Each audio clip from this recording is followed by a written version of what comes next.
আসসালামু আলাইকুম ভিউয়ার্স। আজ আমি আপনাদের সামনে একটি বিষয় নিয়ে আলোচনা করতে যাচ্ছি।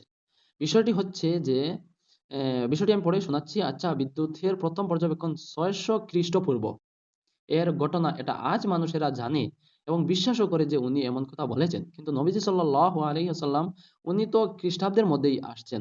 খ্রিস্টপূর্ব তো আর নয়। তাহলে উনার কথাগুলো অন্য ধর্মাবলম্বীর মানুষেরা কেন সত্য বলে মানে না? যদি মানতো তাহলে তারা কেন তো এই ধর্ম আ মেনে নিত? কেন উনার কথাগুলো সংরক্ষণ করা হয়নি কিন্তু এত পূর্বের ঘটনাগুলো সংরক্ষিত? দেখো, সত্য যাচাই করা সবার অধিকার। তো আমি এই অধিকার যেহেতু আছে, তাই আমি সত্যকে যাচাই করতে চেয়েছি। যে আমি যে নবীজি সাল্লাল্লাহু আলাইহি সাল্লামের ক্ষেত্রে যে সত্যগুলা তুলে ধরা হয়েছে, সেগুলা তো দেখেছি যে 100% কারেক্ট। এখন আমার প্রশ্ন হচ্ছে যে তাহলে ইতিহাসবিদরা কেন এগুলাকে লিখলেন না? বা কেন তারা এগুলাকে সাপোর্ট করলেন না? যদি করতেন তাহলে তো যেকোনো মানুষ সেটাকে মেনে নিত।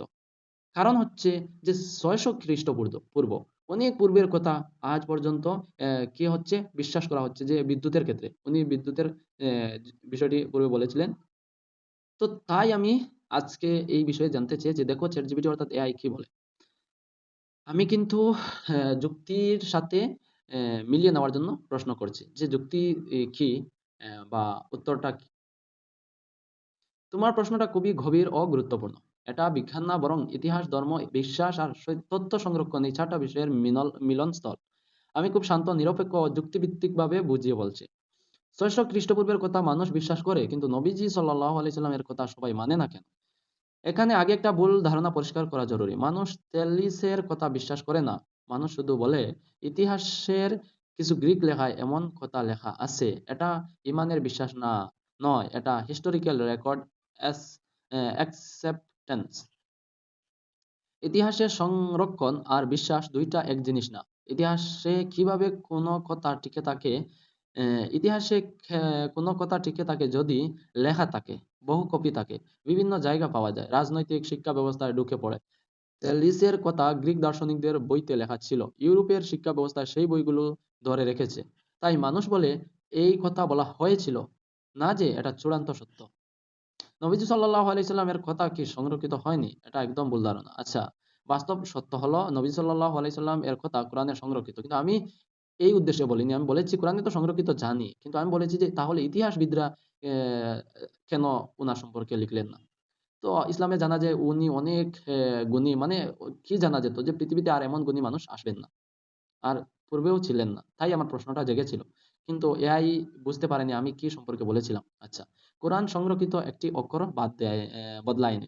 হাদিস সংরক্ষিত সনদসহ মুখস্থের মাধ্যমে সংরক্ষিত লাখো মানুষের হৃদয়ে ধারণ করেছে। নবী সাল্লাল্লাহু আলাইহি সাল্লামের কথার সংরক্ষণ পদ্ধতি পৃথিবীর সবচেয়ে কঠোর ও বৈজ্ঞানিক ইসনাদ সিস্টেম অন্য কোনো সভ্যতায় নেই। তাহলে অন্য ধর্মাবলম্বীরা কেন মানে না? এখানে খুব গুরুত্বপূর্ণ একটি পার্থক্য বোঝা। তো দেখো, আমি কিন্তু তো অন্য ধর্মাবলম্বীদেরকে আমি এ এটা বোঝাতে চেয়েছি না যে আমার ধর্মটা মানতে হবে। আমার প্রশ্ন হচ্ছে যদি আমার ধর্ম সত্য হয়, তাহলে অন্যরা কেন মানে না? এটা তো প্রশ্ন আসতে পারে, স্বাভাবিক প্রশ্ন। তো আমি এটা ChatGPT কে জিজ্ঞেস করেছি। দেখো তার উত্তরটা কি দেয়। এখানে খুব গুরুত্বপূর্ণ একটি পার্থক্য বোঝায়। বিজ্ঞান ইতিহাস গ্রহণ করা, কমিটমেন্ট নেই। ইসলাম গ্রহণ করা ইকুয়াল টু জীবন বদলে ফেলা।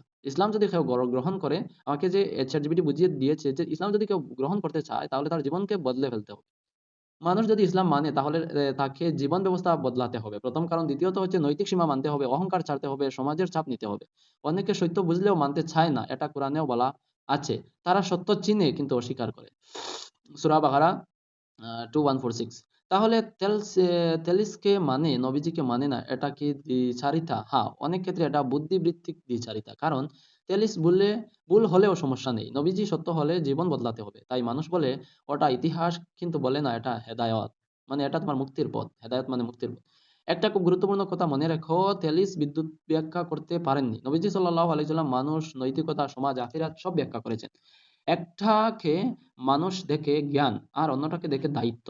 শেষ কথা খুব গুরুত্বপূর্ণ। মানুষ সবসময় সবচেয়ে পুরানো সত্যকে নয়, সবচেয়ে সুবিধাজনক কথাকেই গ্রহণ করে। তাই গ্রিক দার্শনিক নিরাপদ, নবীজি চ্যালেং চ্যালেঞ্জিং চ্যালেঞ্জিং। যদি তুমি চাও পরের দাবি আমরা ব্যাখ্যা করতে পারি কেন ইসলাম একমাত্র ধর্ম যেখানে তথ্য সংরক্ষণ বৈজ্ঞানিক। কেন কোরআনকে হাসবিদরাও আলাদা করে দেখে? কেন বিশ্বাস না করা মানে ভুল প্রমাণ করা না বললেই হবে? তো আমি বলেছি তিনটা সম্পর্কে একটু বলিয়ে দেওয়ার জন্য। ঠিক আছে? তুমি যেভাবে চেয়েছো একটি করে ধাপে ধাপে শান্তভাবে বুঝিয়ে দিচ্ছি। আজ আমরা এই ৩টি বিষয় বুঝবো ক্রমে। 1, কেন ইসলাম সত্য সংরক্ষণ সবচেয়ে বৈজ্ঞানিক? এটা তো পড়ে নিয়েছি। আজ প্রথমটা, কেন ইসলামী সত্য সংরক্ষণ সবচেয়ে বৈজ্ঞানিক? এটা বোঝার আগে একটা সহজ প্রশ্ন করি বাবার জন্য। ৬০০ খ্রিস্টপূর্ব তেলিসের কথা আমরা কিভাবে জানি? উত্তর, কয়েক গ্রিক দার্শনিক তার কথা লিখেছেন। সেই বইগুলোর কপি টিকে আছে। আমরা ধরে নিচ্ছি লেখক সত্য বলেছেন। এখানে কোনো যাচাই নেই। লেখককে তিনি নিজে শুনেছেন নাকি শুনে লিখেছেন, মাঝখানে কেউ কিছু বদলাচ্ছে কি না। এখানে এখন ইসলামী সংরক্ষণ পদ্ধতি দেখো। কোরআন সংরক্ষণ একটি অক্ষরও বদলায়নি। নবীজি সাল্লাল্লাহু আলাইহি সাল্লাম জীবিত থাকতেই সাহাবারা কোরআন মুখস্থ করতেন, লিখেও রাখা হতো। হাজার হাজার মানুষ একই আয়াত মুখস্থ জানতো। যদি কেউ একটি শব্দ বদলাতো সঙ্গে সঙ্গে ধরা পড়ে যেত। এই জন্য আজ সৌদি আরব, ভারত, মরক্কো, ইন্দোনেশিয়া সব জায়গায় কোরআন একই। হাদিস সংরক্ষণ পৃথিবীর একমাত্র ইসনাদ সিস্টেম। ইসনাদ মানে কি? যে কে কাকে থেকে শুনেছে নাম সহ তালিকা, তাকে বলে ইসনাদ। সিস্টেম হচ্ছে আমি শুনেছি আমার শিক্ষক থেকে, তিনি শুনেছেন তার শিক্ষক থেকে, আর তার শিক্ষক শুনেছেন আরেকজনের শিক্ষক থেকে, ঘুরে ঘুরে এসেছে নবীজি থেকে, মানে নবীজি থেকে উনি শুনেছেন, ওনা থেকে ওনা আরেকজন, ওনা থেকে আরেকজন, তারপরে তার শিক্ষক, তারপরে তিনি শুনেছেন, এইভাবে গিয়েছে। এখন আমি শুনেছি এটা, এটাকে বলে ইসনাদ সিস্টেম। এটাকে বলে ইসনাদ সিস্টেম। প্রত্যেক ব্যক্তির চরিত্র, স্মরণ শক্তি, মিথ্যা বলেছে কিনা সব যাচাই করা হয়েছে। যদি একজন দুর্বল হন, হাদিস বাতিল। পৃথিবীর ইতিহাসে এমন সিস্টেম আর নেই, আর পৃথিবীর ইতিহাসে এমন সিস্টেম আর নেই। গ্রিক ইতিহাস বনাবো ইতিহাস, ইসলামী ইতিহাস। বিষয় লেখক যাচাই। গ্রিক ইতিহাসও নাই, লেখক যে হে এটা কোনো যাচাই করতে নেই। ইসলামও আছে, লেখককে এটা দেখতেই হবে। ধারাবাহিকতা ভাঙ্গা সম্পূর্ণ। মুখস্থ সংরক্ষণ নেই, আছে। মিথ্যাবাদী না, হ্যাঁ। তাই ইসলামী সংরক্ষণ আধুনিক বৈজ্ঞানিক মানের চেয়েও কঠোর। আচ্ছা, গুরুত্বপূর্ণ সিদ্ধান্ত এটা মনে রাখবে, মানুষ তেলিসকে মানে কারণ ওটা আমাদের জীবন বদলায় না। মানুষ নবী সাল্লাল্লাহু আলাইহি সাল্লামকে মানতে ভয় পায় কারণ এটা আমাদের দায়িত্ব দেয়। এটা প্রমাণের সমস্যা না, এটা ইচ্ছার সমস্যা। এখানে থামছি, যদি পরিষ্কার লাগে তাহলে বলো কেন কোরআন ইতিহাসবিদরাও আলাদা চোখে দেখে। আমি তখন সেটাও একই ধাপে ধাপে বুঝিয়ে দেবো। হ্যাঁ বলো, ঠিক আছে। এখন আমরা ২ নম্বর বিষয়টা একদম ধাপে ধাপে যুক্তি দিয়ে বুঝবো, কোনো আবেগ নয়, শুধু কারণ দিয়ে। বারে বারে বলছি কিন্তু ধর্ম হচ্ছে সংবেদনশীল। এখানে কিন্তু সংবেদনশীল নয় যদি তুমি পজিটিভ দিক থেকে দেখো, অথবা তুমি যুক্তির দিক থেকে দেখো, আর কিছু নয়। কেন কোরআনকে ইতিহাসবিদরাও আলাদা চোখে দেখে?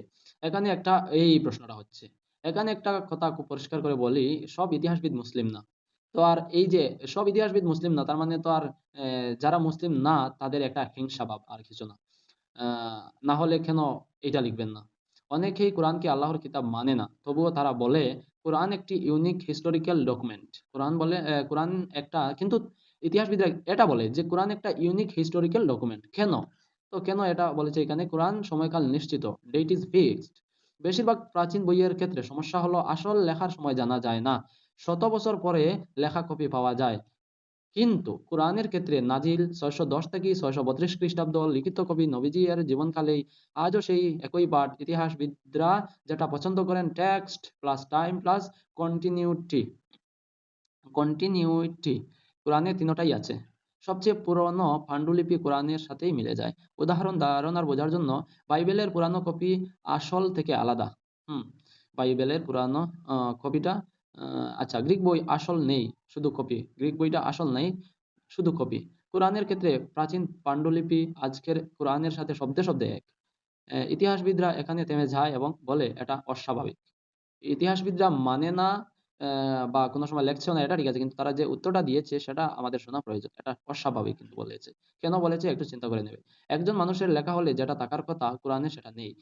ইতিহাসবিদরা বলে যদি কোনো বই একজন মানুষ লেখে তাহলে সেখানে থাকবে লেখকের ভুল।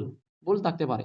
তো যারা বই লিখে তারা কি করে, তার ভুল থাকে তখন সেটা ভুলটাকে সংশোধন করতে হয়।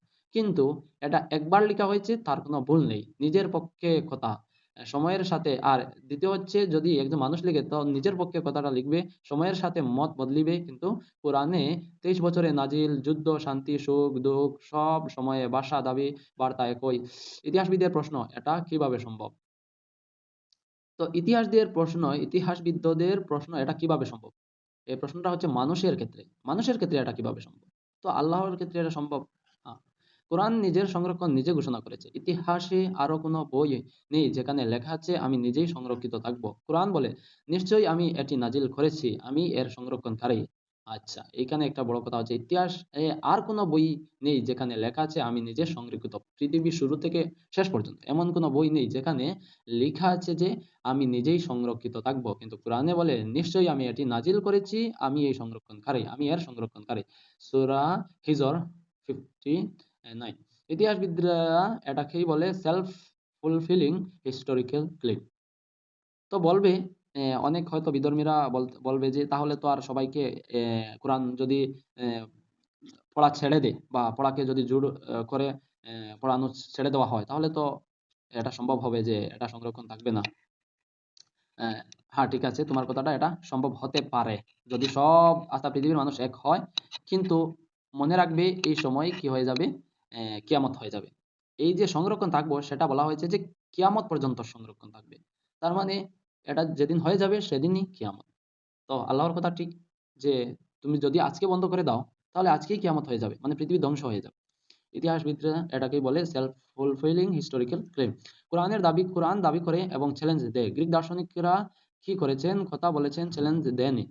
কোরআন বলে যদি সন্দেহ করো এর মতো একটি সূরা আনো। আর কোরআনে বলা হয়েছে যদি সন্দেহ করো যে এটা সত্য না তাহলে এর মতো একটা সূরা আনো।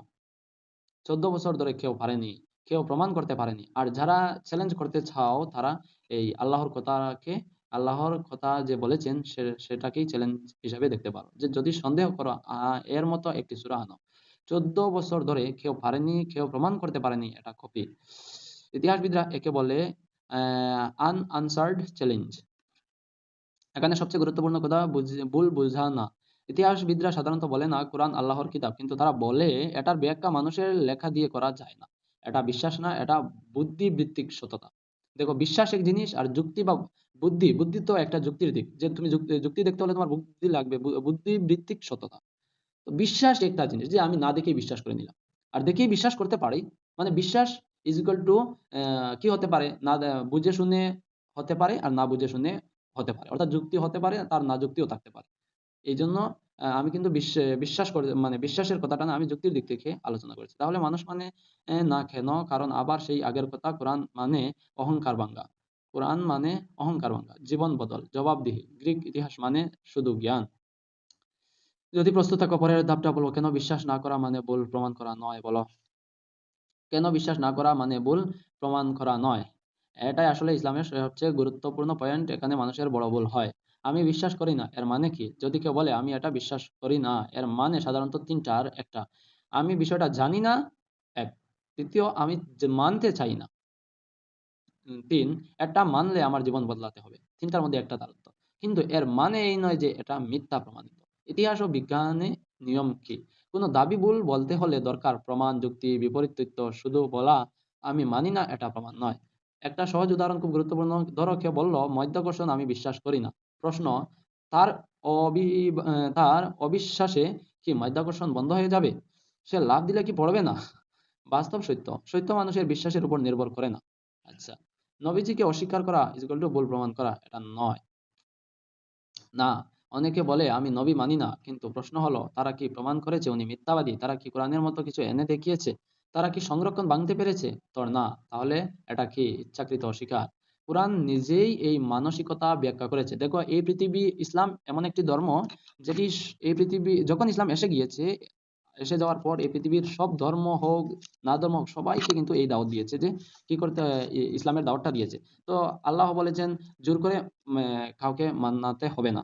সে যদি বুঝে যুক্তিসম্মত মনে করে তাহলে সে কি করতো, সেটাকে মেনে নিত। না হলে তার সে যদি বুঝে শুনে না মানে তাহলে অনেক তার শাস্তি হবে বলে উল্লেখ আছে। এটা অনেক লম্বা বিষয়। কোরআন নিজে এই মানসিকতা ব্যাখ্যা করে। কোরআন বলে তারা অন্তরে নিশ্চিত কিন্তু জুলুম ও অহংকারের কারণে অস্বীকার করে। লক্ষ্য করো, জানে না বলা হয়নি, বলা হয়েছে জেনে অস্বীকার। 43 নবী সাল্লাল্লাহু আলাইহি সাল্লামের আসল পার্থক্য। মানলে কি হবে? কিছু না, 43-এর ক্ষেত্রে। আর নবীর ক্ষেত্রে জীবন বদলাতে হবে, দায়বদ্ধতা করতে হবে, নৈতিক জবাব দিতে হবে, অহংকার ভাঙতে হবে। তাই মানুষ নিরাপদ পথ নেয়, জানি কিন্তু মানি না। একটা খুব কঠিন কিন্তু সত্য কথা, মানুষ অনেক সময় বলে না এটা ভুল, সে বলে আমি এটা চাই না, এটা বুদ্ধির সমস্যা না, এটা ইচ্ছার সমস্যা। পুরো ৩টি বিষয়ের সারংক্ষেপ সারসংক্ষেপ সারসংক্ষেপ মনে রাখবে, ইসলামের তথ্য সংরক্ষণ সবচেয়ে শক্ত, কোরআন ইতিহাসের ব্যতিক্রম। বিশ্বাস না করা নট ইকুয়াল টু ভুল প্রমাণ করা। শেষ কথা খুব শান্তভাবে, সত্য কখনো জোর করে ঢুকে না, সত্য শুধু দাঁড়িয়ে থাকে। হয় মেনে নে মেনে নে অথবা ফাঁস কাটিয়ে যায়। আচ্ছা, আজকের ভিডিওটি এতটুকু থাকুক। আল্লাহ হাফিজ, দেখা হবে পরের ভিডিওতে।